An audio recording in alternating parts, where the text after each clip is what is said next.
Good kill, good kill. Hey, good kill.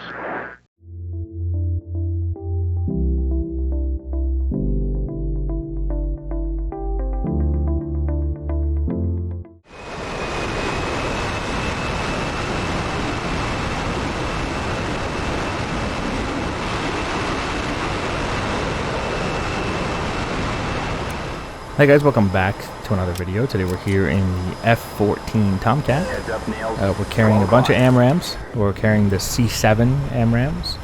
We're fighting the F-15 Eagle, and he is also carrying the C7 AMRAMs. We have the exact same loadout, 6 AMRAMs each, 2 Sidewinder 9Ms, and we're going to see who can win this fight. Both of us have very powerful radars as well.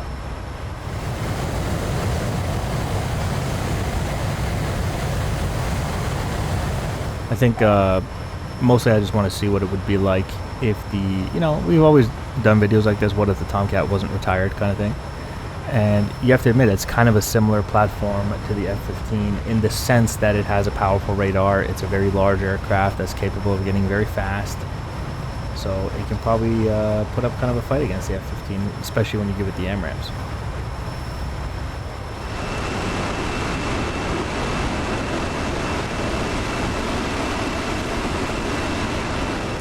For anybody wondering, we're flying over the South Atlantic map here today. We're passing through 22,000 feet. We're just below Mach 1 here. I'd like to be above Mach 1 if we're going to engage him. It'll help the missiles. It'll increase the range a little bit if we can be at least above Mach 1.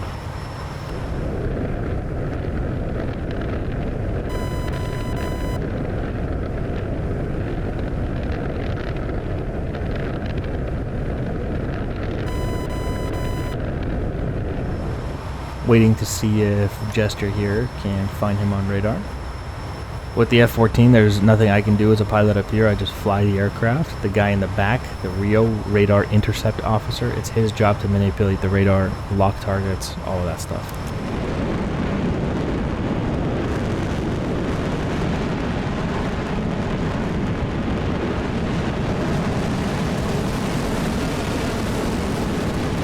That being said, there are some ACM modes that the pilot can use to get the locks.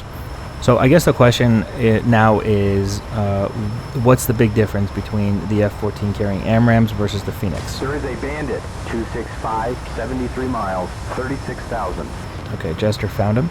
The main difference here is just that the AMRAM has better seeker technology. The Phoenix may have longer range, but the seeker of the AMRAM being so much better than anything that was in the Phoenix makes it a far harder missile to defeat and notch. Heads up, I've got nails, 11 o'clock. It's like the next step in the evolution, right?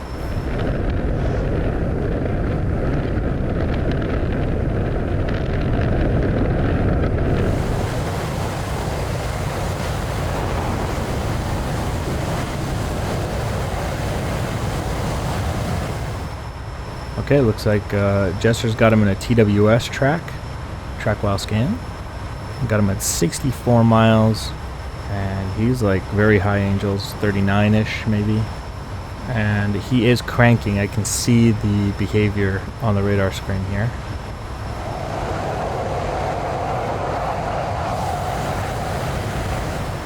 Which tells me that he's probably shot. So we're gonna go ahead and shoot as well. Fox 3.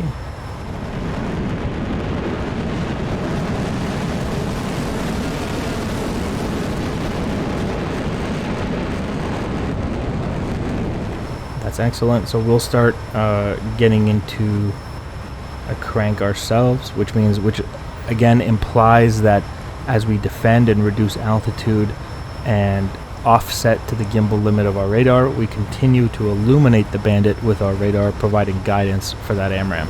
So it's an interesting, being in the crank, it's a way to defend but also be offensive at the same time, because that AMRAM is not providing any notifications to him because it's still getting information from me. It's not giving him the Pitbull launch notification yet.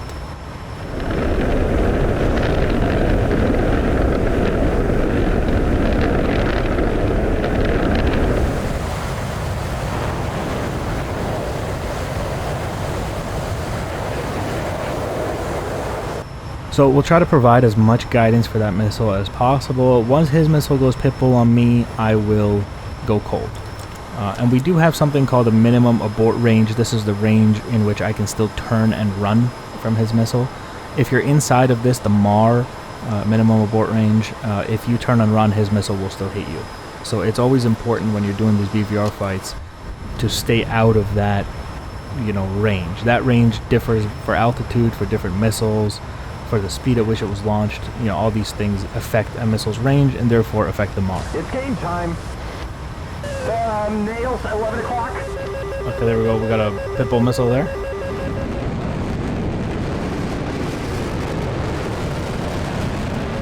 And here's what's going on. His nails never went away from the F-15, so I don't think he ever went cold.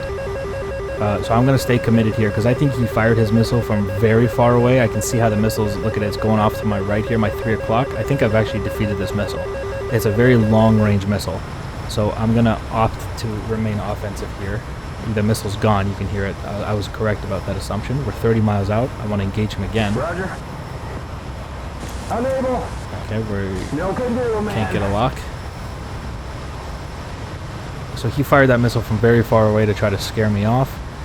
Luckily, I didn't take the bait. Thought about it for a second, to be honest. No can do. If I had turned away and allowed him to push me like that, he would have just chased me down. He would have run me down and killed me. I would have had almost no ability to turn around and recommit and push him away. So we have another missile launch here. This one I think is actually a second missile, which is kind of freaking me out here. I got my nails still going at him, so he should still think that I'm offensive, because I am.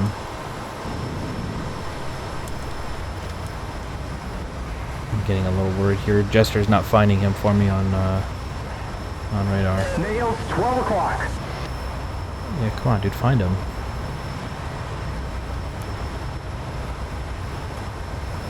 Come on. Okay, Fox 3. Roger.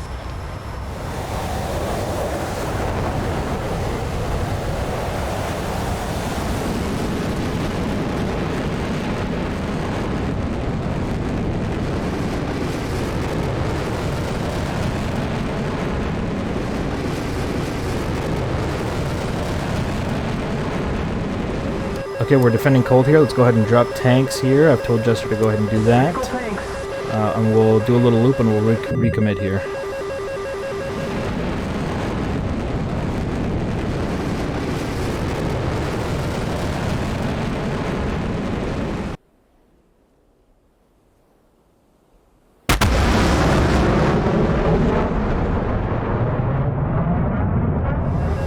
The MRAM, although not as long range as a Phoenix missile, range is not everything. You know, it doesn't matter your range if the guy can easily notch your missile and defeat it. So the MRAM is a superior missile. You know. But you know what would be interesting is if you had a Phoenix missile with an AMRAM seeker. That might be interesting.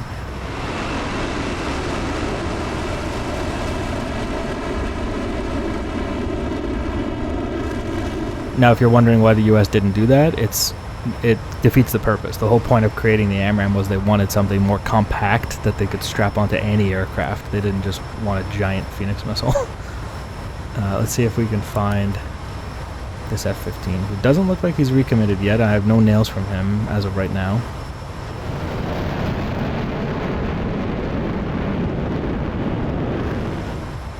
Now, you know, let's realize here, the F-14 and the F-15, we've done dogfights. They're very, you know, evenly matched. And it seems like in BVR, they're doing pretty well against each other as well. Got him on radar here, it looks like. There we go, Jester. Okay, he's got him. He's locking me as well. Okay, Fox 3. And let's go ahead and break and... oh, I accidentally shot another one.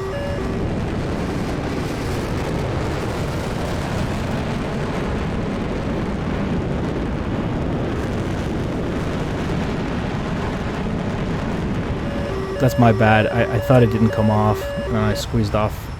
I tried to shoot again, and I ended up squeezing off a second AMRAM. So that's my bad.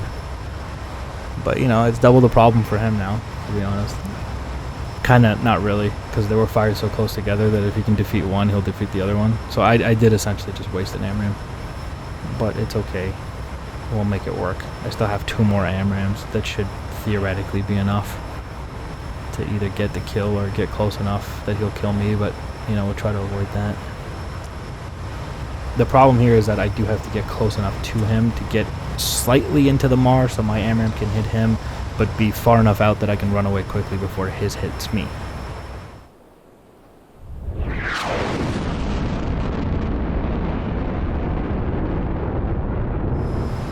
Okay, we got him on radar here. Jester sees him.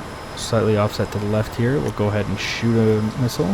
Fox 3. And that came off nicely. There it goes.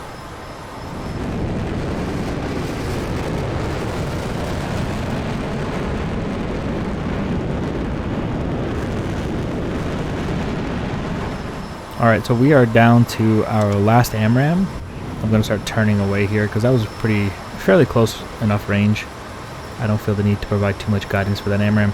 Well, we got one more left, and Fight's coming our way. I'm going to really need this last one to connect, because if it doesn't, I'm going to be in trouble. Hopefully this one hits him. There's the Pitbull missile from him, so we're going to go ahead and start turning away.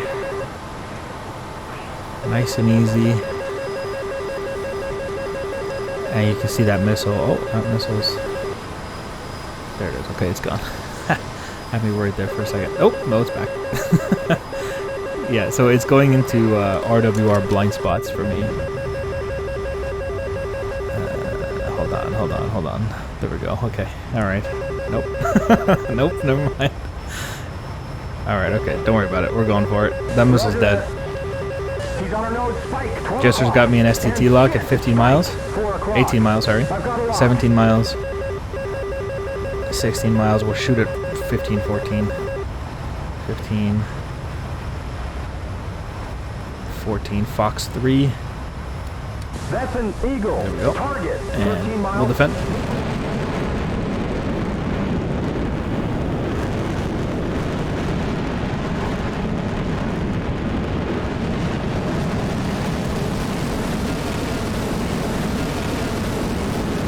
Missile launch. 11 o'clock. Alright, this one's going to be tight, so we're going cold here. Ah, shit, we just lost lock.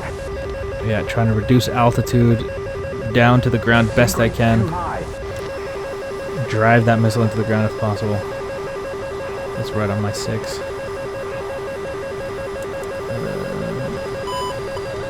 If it hasn't hit me by now, it's not going to hit me. I think we might be okay. But you know what that means is we have no more AMRAMs. If I survive this and I turn around and he's still alive, we're going to have to go to the merge. We have a spike. 7 o'clock. Send a spike. 7 o'clock. Okay, we're good, and his F-15 is still paining me.